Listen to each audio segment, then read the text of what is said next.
Wonder Woman has long been considered to be one of the holy trinity of DC characters, the others, of course, being Superman and Batman. Wonder Woman has become the embodiment within the DC universe of grace, power, intellect, and strength. The Amazonian warrior goddess has been a fan favorite for almost 70 years and has long been considered a symbol for equality, feminism, and the blueprint for which female superheroes are written. And with that type of pedigree comes an entire pantheon of live-action suits. And as always, some are incredible, and others are absolutely horrific. Now, before we begin, as is tradition with this video series, let me read you a disclaimer that absolutely no one will abide by. Hey, it's Nick. I make all of these videos because they're fairly contentious and people love to discuss their opinions on how costumes look. Hopefully you enjoy this video and understand that this is just my own personal opinion, and I welcome you to share your own below. If you disagree with my opinion, just be cool about it. Enjoy the video and let me know what your favorite suits are down below in the comments. And this is absolutely going to be one of our largest lists because Wonder Woman has been around for quite some time. However, to keep things easy on you guys, I'm gonna kind of skip to the point a bit more on some of these crappier costumes and save the exposition for the big guns towards the end. So, that being said, let's rank some suits. Coming in last place is Kathy Lee Crosby's suit from Wonder Woman the TV movie. And this suit just isn't good. From the flagrant blonde hair to a suit that kind of looks like something an airline stewardess would wear, across the board, this doesn't really resemble Wonder Woman in any way to me. It's almost unrecognizable, so last place. Coming in at number 20 is the Paradise Island suit, and this suit was worn by Lynda Carter during season 1 of Wonder Woman. However, again, she's almost unrecognizable in the costume. The only reason I'm letting this costume not be last place is because it's Lynda Carter, and frankly, she's a legend. But even legends have bad suits. At number 19, we have the second version of the Paradise Island suit, and this suit is better, but I still have absolutely no idea what they're going for thematically from these suits. They were supposed to be regular wear while Diana was on Paradise Island, but they look more like a Tinkerbell costume than something befitting of a warrior goddess. Coming in at number 18, we have Ellie Wood Walker's suit from Who's Afraid of Diana Prince, and this is a partially filmed 1967 TV pilot, and this costume is fairly horrible, but at least you would be able to tell who this person was from the suit. This hot mess of a pleather dominatrix costume was the first draft of the costume that Adrianne was going to wear during the filming of the never-released Wonder Woman TV show from 2011 that was supposed to be on NBC. I gotta be honest with you, I'm looking at this costume and the general feeling that I get is that this is something that somebody would wear in like a porn parody of Wonder Woman. It just doesn't look like it's meant to be taken serious in any way. At number 16, we have Adrianne's next costume, which was a more modern take on Lynda Carter's outfit from the 70s, except again, not good. I mean, I ranked this one higher for the sole reason that she's wearing blue underoos with white stars, and honestly, I'm not proud of it or myself. I mean, I'll be honest with you, I think Adrianne is a gorgeous woman, but this type of suit is an embarrassment to the notion of modern day Wonder Woman. It's just not a modern costume that audiences would want to see. Coming in 15th is actually the last costume that Adrianne Palicki wore. But she wasn't the only person to ever wear this costume. It was also worn by Erica Durance, the Wonder Woman of Smallville, in a ABC sitcom called Harry's Law that was canceled after 2 seasons. Again, the costume just feels wrong for the reasons that I mentioned before. The top is absolutely abysmal, and the pants are a nice touch. They're much better than latex spandex, but overall the entire thing just doesn't feel modern or respectful in any way, if I can say that. Now that we're at number 14, ladies and gentlemen, we are entering a Lynda Carter weird side costume lightning round. First up, we have Motorbike Wonder Woman, and Lynda Carter wore this when she became a member of the Sons of Anarchy and FX's hold on, let me check my notes here. No wait, this was just a costume that she wore when riding her motorbike in the 70s. It's fun, the helmet's safe, and she has a lasso. It's good enough for me. There was actually a secondary use for this costume, which was a wetsuit, and it was basically the exact same costume without the helmet and with fins. And I mean, these are fun, they're kind of cheeky, and they're byproducts of the time. At number 13, we have a costume that was only worn one time in episode 122 of Wonder Woman, the Bushwhackers, and this is Western Wonder Woman.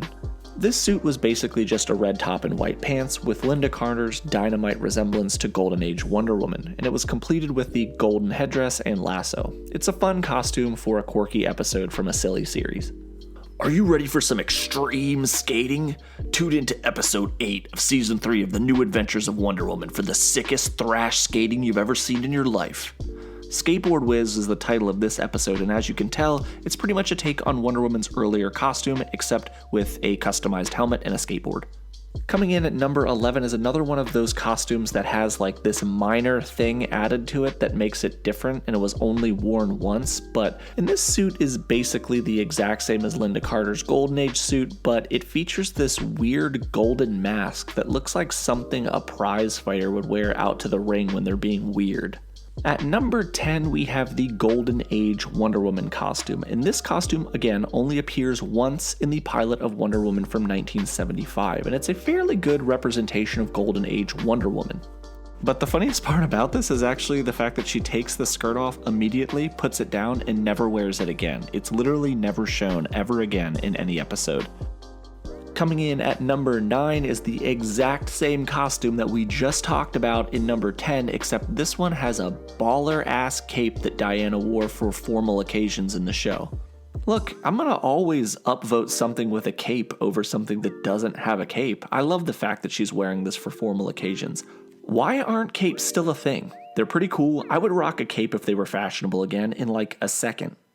So longtime fans of this series might recognize that number 8 is the highest a Smallville costume has ever got in one of our suit ranking videos. We don't have anything against Smallville specifically, but let's be honest here, their suits were horrible and they should feel bad about all of them. However, in my opinion, this suit is actually pretty great. It toes the line between campy and cool, and I like the clear gladiator armor approach that they took with this, and the actress playing the role wears it really well, which is extremely important. In my opinion, this costume is way better than almost everything else Smallville ever tried, and I think that you can kind of see shades of this costume in later costumes worn by Gal Gadot. And now we're getting into the realm of some really great suits. And this suit worn by Lynda Bay Carter was her main suit in the New Adventures of Wonder Woman from the late 70s. And it's a more modernized take on the classic suit that she wore before in the previous show. And it's more aptly compared to the Wonder Woman of the 1970s in the comics. The golden headdress is awesome, it's smaller and thinner lasso, has some big hair. It was pretty great. Number 6 is the lowest ranked Gal Gadot Wonder Woman costume, and it's still an absolutely awesome suit. This suit is Themyscirian training attire, and it's what most of the Themyscirian women wear during their lifetime of battle training. Clearly, again, inspired by Roman gladiator outfits and combined with a badass sword and shield, this is a great suit. It also features Wonder Woman's bracelets of submission, which we'll discuss a bit later in other suits, but we can't look past the presence of Gal Gadot, who embodies the look of Diana.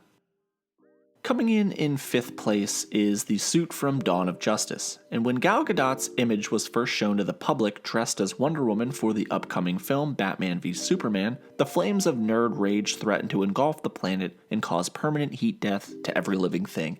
Claims of Gal being too thin and not having enough previous acting experience threatened to doom the role before she even got started. Yeah, how'd that one end up, nerds?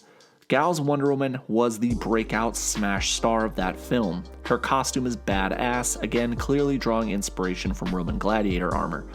It also features the Sword of Athena, the Bracelets of Submission, and the Lasso of Hestia. The suit is fairly incredible, and Gal Gadot instantly became a household name wearing it.